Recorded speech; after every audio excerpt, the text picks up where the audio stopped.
Hello everybody, welcome to my channel. So this is more review for the life science biology regents. That is actually tomorrow. But if you're taking the living environment regents, of course this will be helpful since this is a past living environment regents. So you guys should check out my other video about the format of your exam tomorrow, but I just have it written down here. You're gonna have 45 to 55 total questions, 9 to 11 total question clusters. The clusters will be a mix of multiple choice and constructed response. 60% of your total test will be multiple choice, while 40% of it will be constructed response. There's going to be more real life examples and applying what you know to real life data and stuff. You'll get a maximum of 3 hours on this exam, a minimum of 2 hours. You can bring a scientific or four-function calculator, no graphing calculator. You can just pause the screen and look at the topic distribution quick. Here's some basic Regents things. Bring 2 black pens. Bring 2 pencils, has to be number 2 pencils. Bring 1 non-graphing calculator. Usually you can't have water. No snack, no watch, no electronics, no communication device, no backpack, no highlighter, no whiteout. You can have eyeglasses and a medical device. Just make sure you talk to your proctor.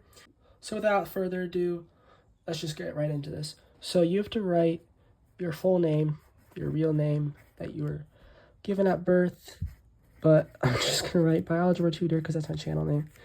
And then you're going to write your full school name. It doesn't matter. So let's just get right into it.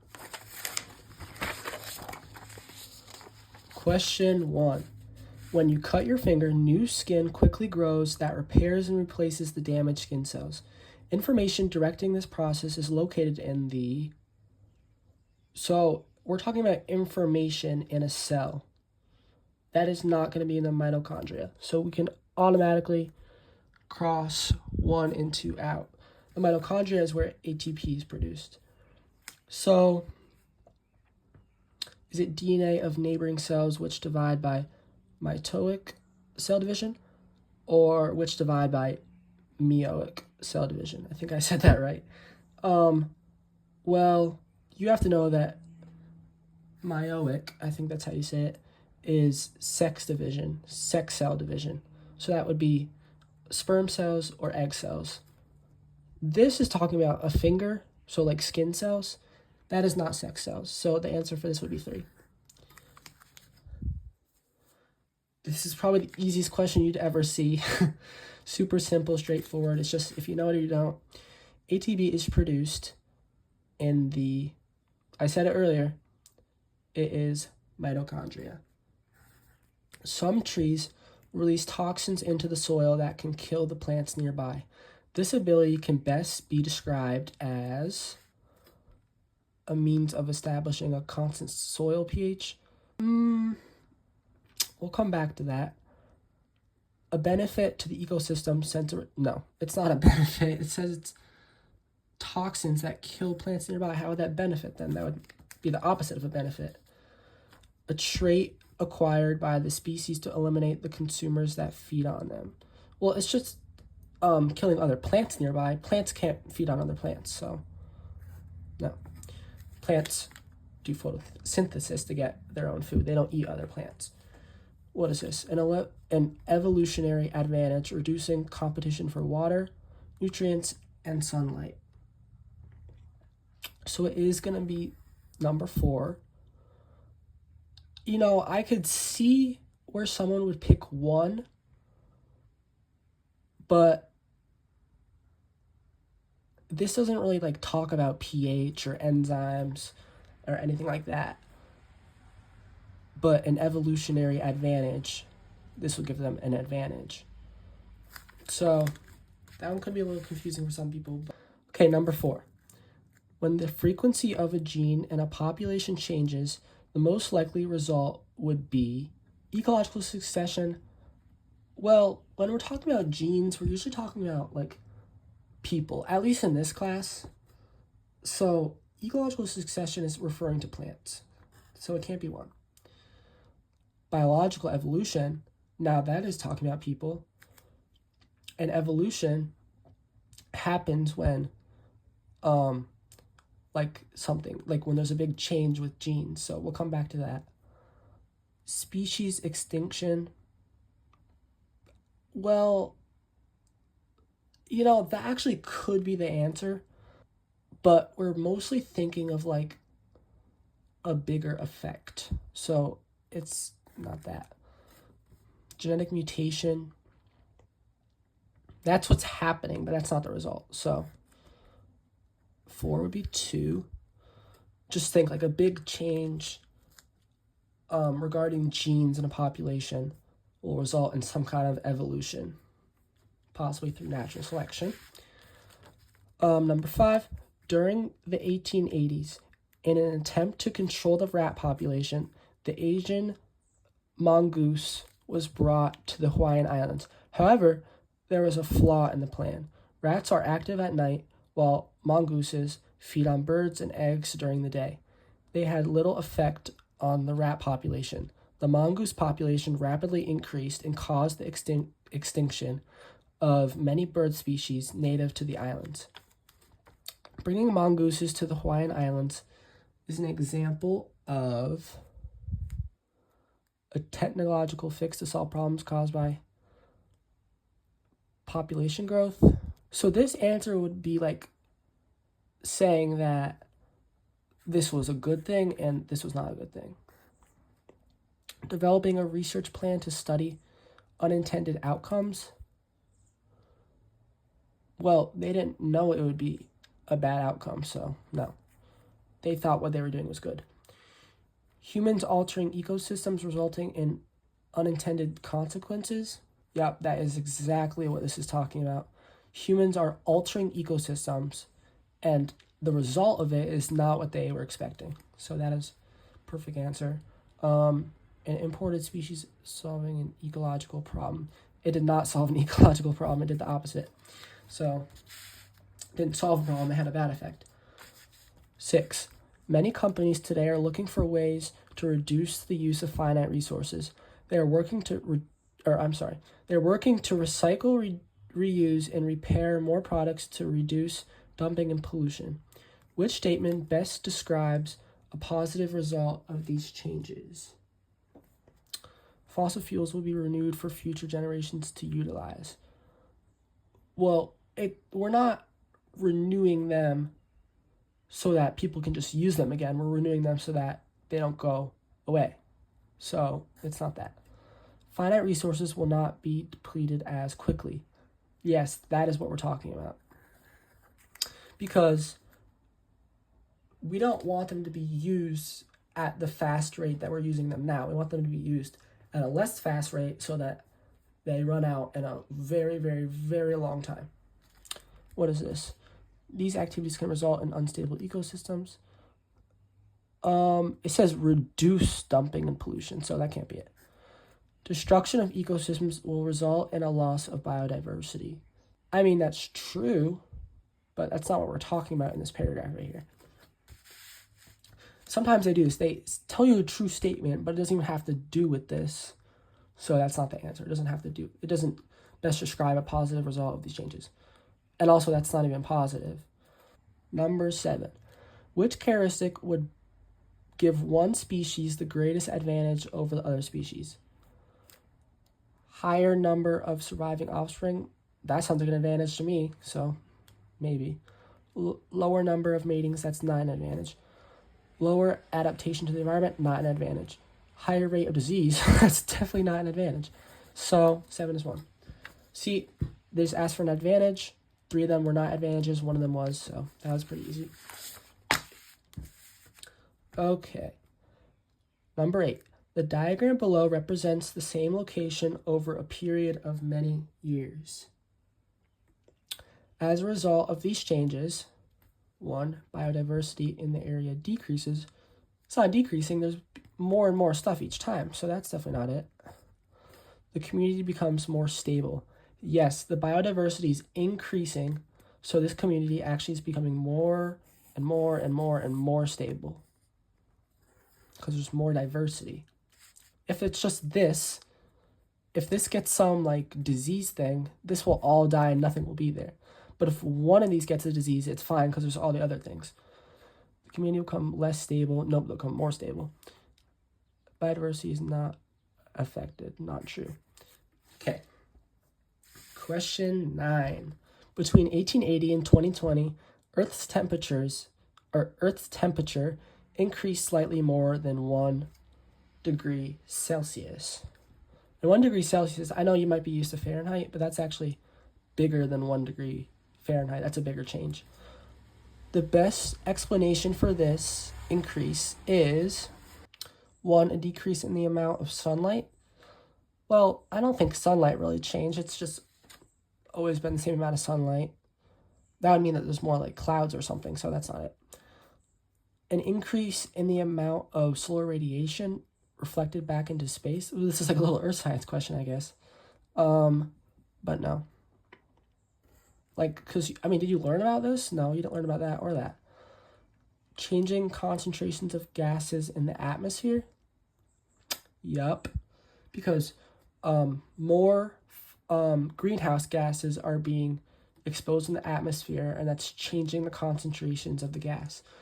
If you ever have to name a greenhouse gas, which this is more of an earth science thing, but you could say methane, carbon dioxide, ozone, even water vapor. So 3 is the answer for this.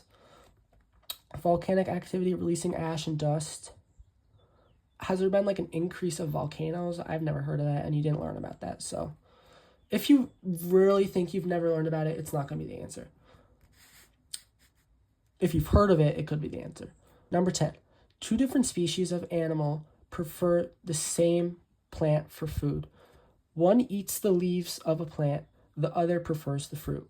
By eating different parts of the same plant, these species can successfully coexist because they do not, I just thought of the answer right away. Compete for limited resources. Correct. They do not compete. Why would they have to compete? They eat 2 different things. If there was one different food that they both need, they would definitely have to compete for that. Live in the same area? No, that's not it. Reproduce at the same time of year? It doesn't really matter. Interact in a predator-prey relationship. They do not interact in a predator. I mean, I could see where someone would pick that, but that's not the answer. It's definitely, they do not have to compete for limited resources. They have their own. Number 11. Different techniques are used to study cells. Fluorescent or glowing tags allow scientists to visualize specific proteins as they are synthesized inside cells. Which part of a cell would be studied when using this technology to visualize protein synthesis? So basically what they're saying is, which organelle is this happening in? Is it the nucleus? The nucleus is involved in protein synthesis, but that's not where it happens. Ribosome? What does that do? Protein synthesis. Sorry. So yeah, that's that. The cell wall? No. And that's only plant cells. I don't know if this is even plant cells. Cell membrane, that is not where protein synthesis happens. So that is ribosome. I think I'm just going to go up to question 30. The image below shows a recently discovered fossil of an unhatched egg of the theropod dinosaur. The dinosaur is in a pre-hatching position similar to the bird embryos in unhatched eggs today. Prior to finding the fossil, this behavior was never seen in animals other than birds. The fact that both theropod dinosaurs and birds share this behavior is evident that it just popped into my head again. If we're talking about like evidence that 2 things could be related because they're similar, it's always because like they could share a common ancestor. So it's 1. Let's just see these. Animals that develop in eggs must use this behavior to survive. No, they don't need to must use. This behavior decreases reproductive success. No, it does not. Behaviors like this must be learned from parents. the position you're in does not, you don't have to learn that from your parent. Do you have to learn to would you have to learn to jump from your parents? No. Would you have to learn to bend your arm from your parents? No. So, anyway, number 13. The graph below represents the amount of stored energy in each level of an energy pyramid. The amount of stored energy between level 1 and level 4 decreases because there are more organisms at level 4. Well, that would make sense, because how is there more energy stored? So no. Level 1 has more consumers? No, because if there's more consumers, there would be less energy. 3, at each level, some energy is released as heat. Yes. So, if you remember the 10% rule, we lose 10% each time, and the energy is lost as heat through metabolic processes. Number 14, in a sexually reproducing species of plant, which change could occur that would have an effect on the species in the future? Is it 1, changes in the egg cells in the ovaries of the plant's flowers?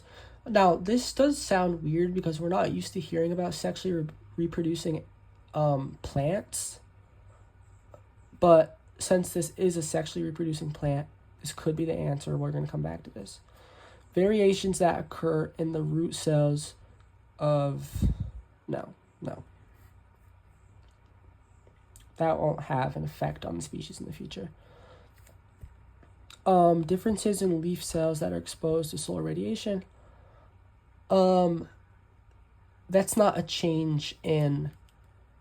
Same with this. This is not a sexual cell change. This is just a change with a cell that goes through mitosis, not meiosis. A change in the DNA sequence caused by... no. So here's an example of this. Let's say that your dad, when he was 10 years old, he fell on the ground and he cut his knee really bad. Do you have a big cut on your knee? No, because that happened to a skin cell. It wasn't a damage to a cell that is involved in sexual reproduction. That kind of stuff isn't passed on to your children. So 14 is 1. 15. Many factors go into producing goods that are used by people in their everyday lives. In manufacturing, the production of goods and use of energy, 1 is always positive because it is... Okay, I'm already saying always positive. It's not always positive. It's not always. Always is usually kind of a suspicious answer. Can only be negative because it generates a lot of pollution. It's not only negative. This is what I mean. This always, only... Those you should look out for and be is it really always or only? It's neither positive nor negative because the energy is necessary. This isn't a bad answer. We're going to come back to this. Can have both positive and negative effects. That kind of says the same thing, except this is saying that there can be positive and there can be negative. This is saying that there can't be either. Well, there can't be either because there's good effects and there's bad effects. I could see where someone would pick that if they didn't read the 4th option, but this is definitely the right option. Pollution would be a bad effect. Having goods would be a good effect, a positive effect. 16. The illustration below represents 2 cellular processes, A and B. Select the row in the table that correctly identifies the cellular process. Is this meiosis and is this differentiation? Is this meiosis? No, that's mitosis. So I'm already going to cross this out. Is this recombining 2 things? No, it's splitting up, so no. Is this fertilization? No, it's breaking into two things. So it's definitely mitosis because it's breaking into two things. This is the parent cell. This is the two daughter cells. I didn't even have to look at this, but yeah, this is fertilization because this is a sperm cell. This is an egg cell, and it's making a zygote right here. 17. A food web is represented below. A chemical was introduced into this environment that caused a decrease in the population of mice. This would most likely cause, 1, an increase in the deer population. So hold on, let's look at this. A decrease in the population of mice. Less mice. Who is that going to affect? It's going to affect hawks, snakes, and owls. So deer doesn't even have to do with this. I'm just going to cross that out. Shrubs is like a whole different... You see how this is like a whole different section right here? That doesn't have to do with mice. A decrease in the tree population. Again, that's just like a whole different section over here. Snakes. Snakes eat mice, so that is going to affect the snake population. You see how none of these are even like attached to mice? There's no arrows attached to mice that have to do with those, so it can't be those. So 17 is 4. 18. Populations of organisms making up an Arctic food chain are represented below. Which statement concerning this food chain is the most accurate? The greatest amount of energy in this food chain is located in the polar bear population. No. So if we made this like a pyramid, algae would be at the bottom, polar bears would be at the top. There's the most energy here, that's why it's the biggest. Least energy here, that's why it's the smallest. So polar bear is the least amount of energy, not the most. So zooplankton, which provide food for the cod, are the main producers. No, the producers is the leftmost or bottommost. So we know that's not it.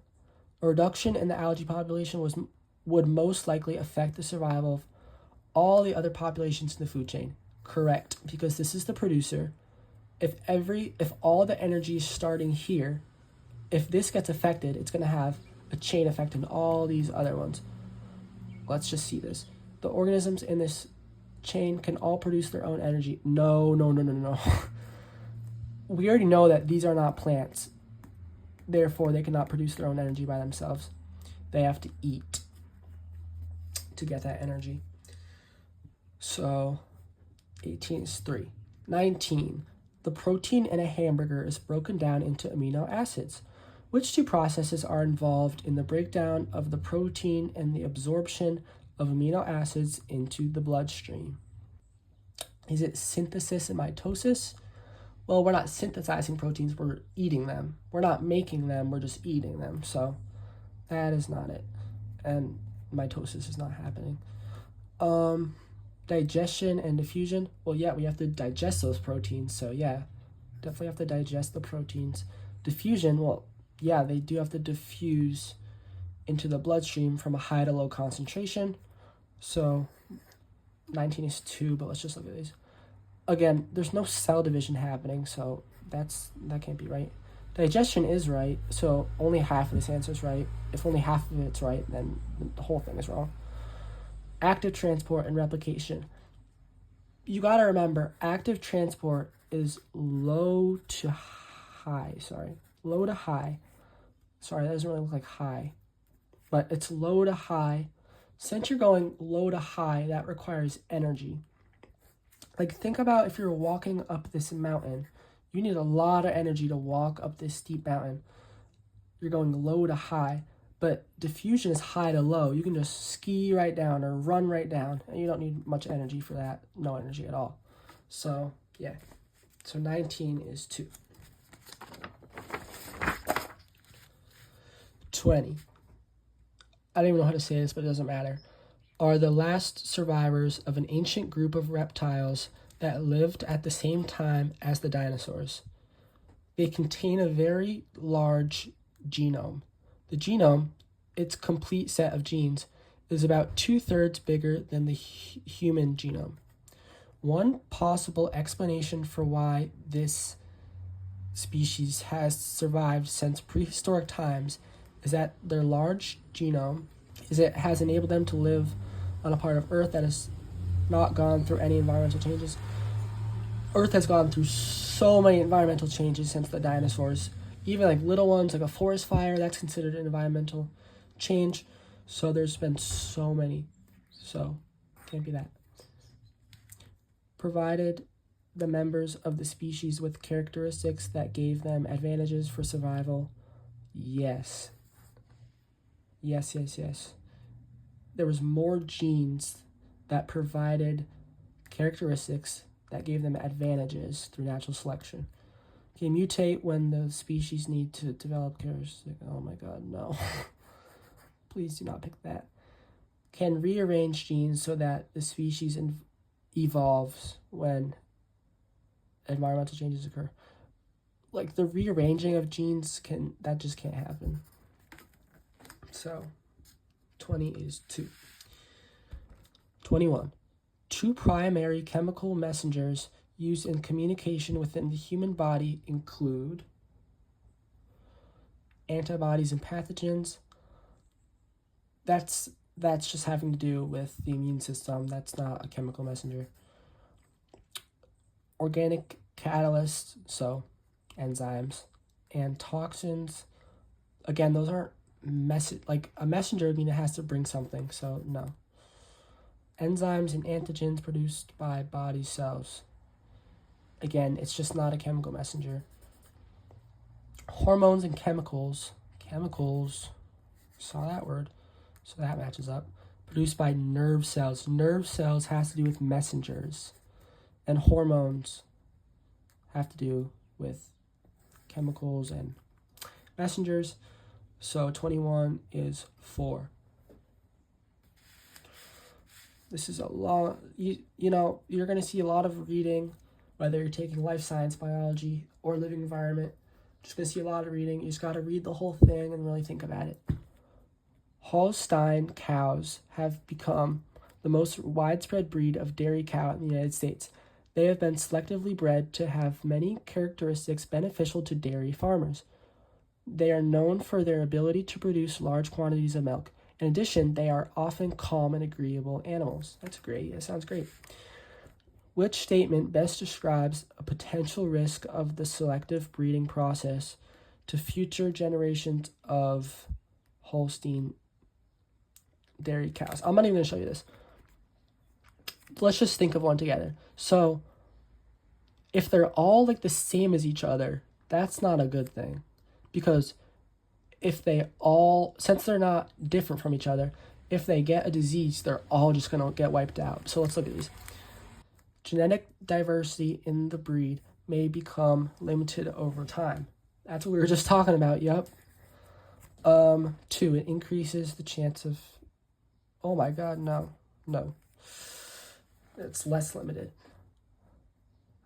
It results in many highly productive and long-lived animals.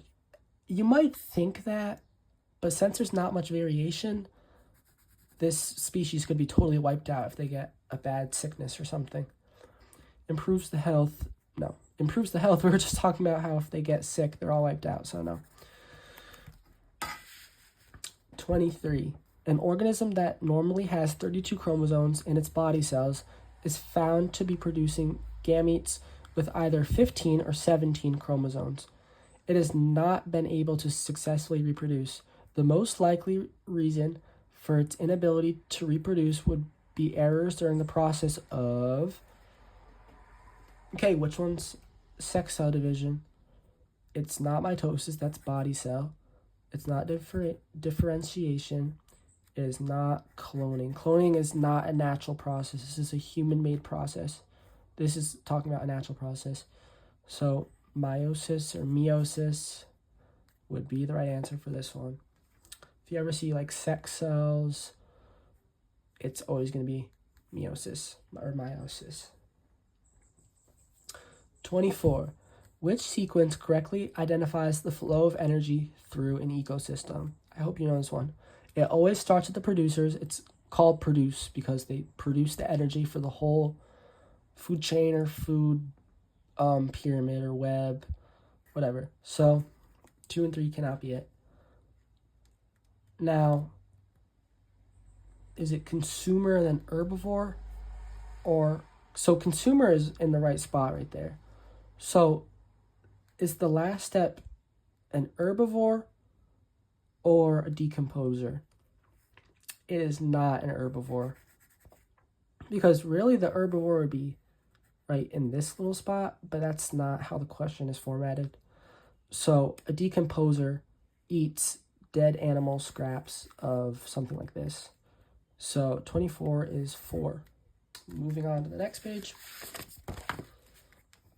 25. An amoeba, which is a single-celled aquatic organism, is represented below. It has a very free-form shape, as you can tell.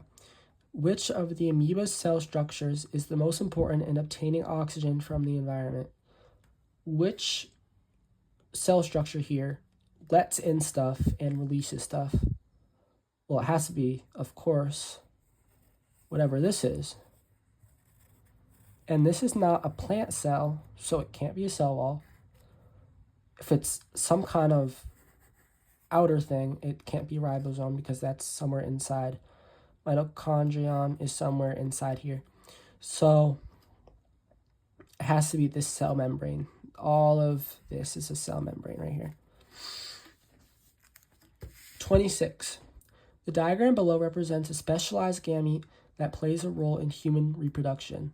Do we know what this is called? This is called a sperm cell. The proper functioning of cells like these is vital for human reproduction because its mitochondria provide the nutrition. No, that doesn't provide nutrition. The mom actually provides nutrition to support the embryo. The tail makes it possible to deliver all the genetic information needed in a zygote. Well, all the genetic information is actually in the head right here because genetic information is stored in the nucleus. Also, genetic information is DNA. So it's not 2. The cell differentiates to form specialized structures such as tissues and organs. Well, it doesn't do that by itself. It has to combine with the egg cell to make a zygote, and then this can happen. So it doesn't do this by itself, so it's not 3. Its nucleus carries half the genetic information needed to form a zygote. Yep, because the other half is in the egg, and then it fuses, forms a zygote, and eventually that goes to an embryo, then a fetus, and then the baby. 27. If the amounts of carbon dioxide and water available increase, it is most likely that the first response by the producer organisms would be to increase glucose synthesis. That means, they're trying to trick you here actually. Glucose synthesis is really just photosynthesis because it's just making the sugars that they need to live. And producers is plants, by the way. Always some kind of plant.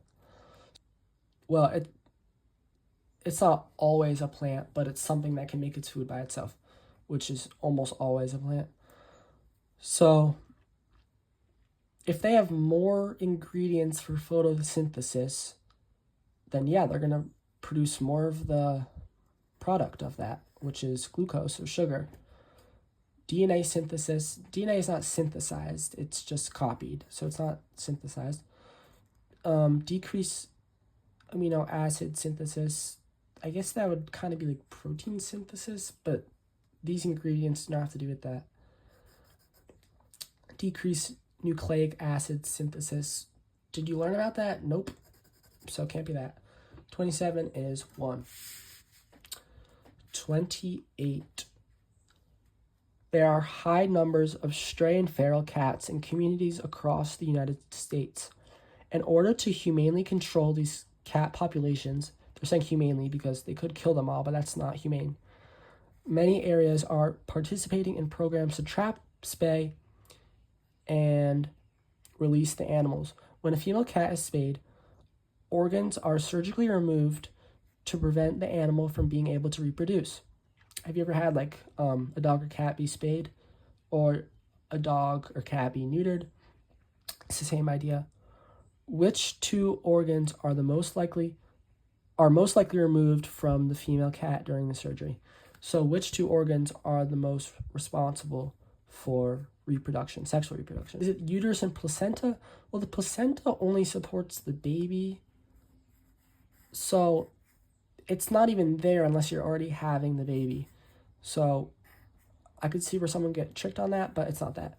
Ovaries and uterus, yes, because the ovaries is where the egg is produced.